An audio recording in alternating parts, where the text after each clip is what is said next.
Magandang hapon mga kababayan. Kumusta na ang tatay niyong karton sa mga DDS niyan? Ongoing pa rin ang confirmation of charges at alam natin mako-confirm yan dahil napakalakas na mga ebidensya laban kay Digong Duterte. At habang nangyayari ang confirmation of charges, nandyan naman patuloy pa rin itong mga paggawa ng mga kwento, drama ng mga DDS. It, of course, yan po ay mga napag-utusan para sirain pa rin ang gobyerno. Sirain ang mga taong tinutulak ang katotohanan. Yan. At lately nga po, yung mga Marines na 18 Marines na nag-deliver daw ng pera sa bahay ng Pangulo. Pero mali naman. Mga kababayan, hindi po tayo maniniwala sa mga ganitong istorya, mga drama.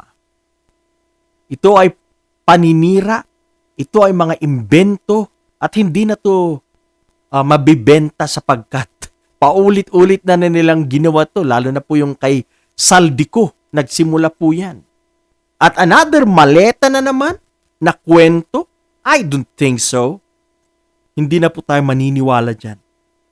Wala pong katotohanan yan. Yan ay pakana or pakulo ng mga DDS sa kampo ni Sara Duterte.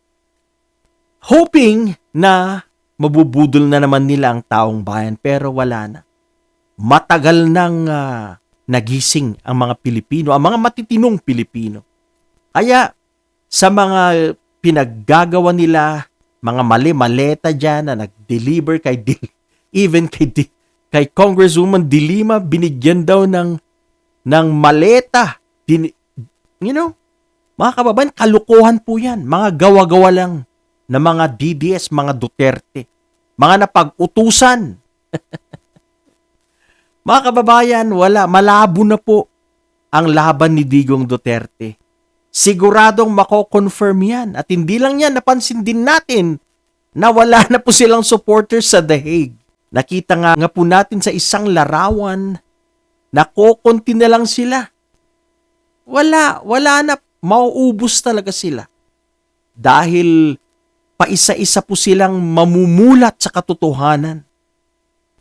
Pinagluloko lang sila at ginagamit sa interes ni Sara Duterte, mga kababayan.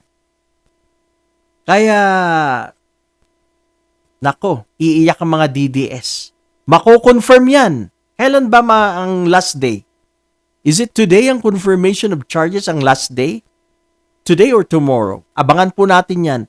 Pero sigurado po tayo, 99.9% na it will be confirmed at matutuloy sa trial proper.